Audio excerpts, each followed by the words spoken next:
Hello friends, आज की इस वीडियो में डिस्कस करेंगे कि गवर्नमेंट ने फैमा रेगुलेशन के अंदर चेंज कर दिया है और जो भी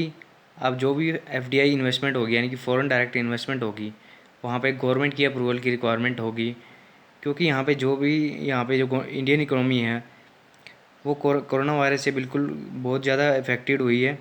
और उसको प्रोटेक्ट करने के लिए जो भी आपकी नाइबरिंग कंट्रीज़ है यानी कि जो पड़ोसी देश हैं, अगर वो उन इंडियन कंपनीज में इन्वेस्ट करना चाहेंगे तो उस उन केसेस में यहाँ पे गवर्नमेंट की अप्रूवल की रिक्वायरमेंट प्रायर बेसिस पे लेनी पड़ेगी। यहाँ पे as per the new amendment the FDI investment into Indian companies from the neighbouring countries will now require a note from the government, यानी कि गवर्नमेंट की प्रायर परमिशन आपको यहाँ पे लेनी पड़ेगी, तभी आप किसी भी इंडियन कंपनी में इन्वेस्ट कर सकते हैं। अगर आप कोई नॉन रेजिडेंट कंपनीज़ हैं या नॉन रेजिडेंट कोई इंस्टीट्यूशन है जो इंडिया में इन्वेस्ट करना चाहता है। So this will be applicable to all countries that share a land border with India such a China and among others. So यहाँ पे जो मेनली जो चाइना को ध्यान में रखते हुए ये डिसीजन लिया गया है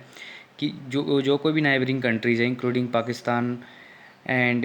your Bangladesh and your China, जितनी भी नाइबरिंग कंट्रीज़ है, श्रीलंका है, जितनी भी नाइबरिंग कंट्रीज़ अगर वो इंडिया में इन्वेस्ट करना चाहेंगी तो गवर्नमेंट की प्रायर अप्रूवल ली जाएगी। यहाँ पे जो प्रेजेंट पैरा है 3.11 उसको यहाँ पे अमेंड किया गया है। जो अमेंडेड पोजीशन है उसमें ही देख लेते हैं। जो रिवाइज पोजीशन है पैरा 3.11 की जो यहाँ पे फैमा के अंदर दिया गया है, a non resident entity can invest in India, यानी कि बाहर की कंपनी इंडिया में इन्वेस्ट कर सकती है, लेकिन कंडीशन दी गई है subject to the FDI policy यानी फॉरेन डायरेक्ट इन्वेस्टमेंट की जो पॉलिसी है उसको ध्यान में रखना पड़ेगा। Except in those sector and activities which are prohibited, यानी कि जो भी लिस्ट ऑफ प्रोहिबिटेड सेक्टर्स हैं उनको छोड़ के कोई भी नॉन रेजिडेंट एंटिटी इंडिया में इन्वेस्ट कर सकती है, लेकिन उसको एफडीआई पॉलिसी का ध्यान में रखना पड़ेगा। However an entity of a country which shares land border with the India however entity of a country which shares land border with the India, यानी कि जो भी एंटिटी जो उस कंट्री की है जो कि इंडिया के साथ लैंड बॉर्डर शेयर कर रही है, और where the beneficial owner of an investment into India is situated in और is a citizen of any such country can invest only under the government route,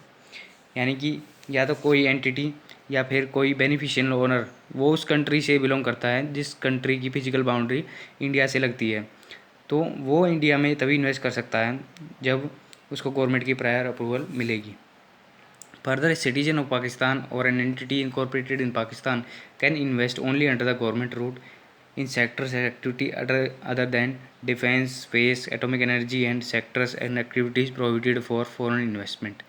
यानी कि जो पाकिस्तान के लिए अंदर ये स्पेशल प्रोविज़न दिए गए हैं कि पाकिस्तान की कोई एंटिटी अगर इंडिया में इन्वेस्ट करना चाहती है तो वो सिर्फ और सिर्फ गवर्नमेंट के अप्रूवल से इन्वेस्ट कर सकती है। और ये मतलब ये प्रोविज़न पहले भी था, इस अमेंडमेंट से पहले भी था कि अगर पाकिस्तान से कोई भी इन्वेस्ट करता है इंडिया के अंदर तो गवर्नमेंट के रूट से कंपलसरी यहाँ पे इन्वेस्टमेंट है। और कुछ सेक्टर्स दिए गए इनमें पाकिस्तान की एंटिटी कभी भी इन्वेस्ट नहीं कर पाएगी, जो कि डिफेंस है, स्पेस है, एटॉमिक एनर्जी है and sectors and activities prohibited for foreign investment, यानी कि जो लिस्ट में दिए हुए होंगे। So, in the event of transfer of ownership on any existing or future FDI in an entity in India, directly or indirectly, resulting in the beneficial ownership falling within the restriction of preview of the para 3.11, such subsequent change in the beneficial ownership will also require government approval। यानी कि जितनी भी FDI investment जो इस change से पहले हो चुकी है,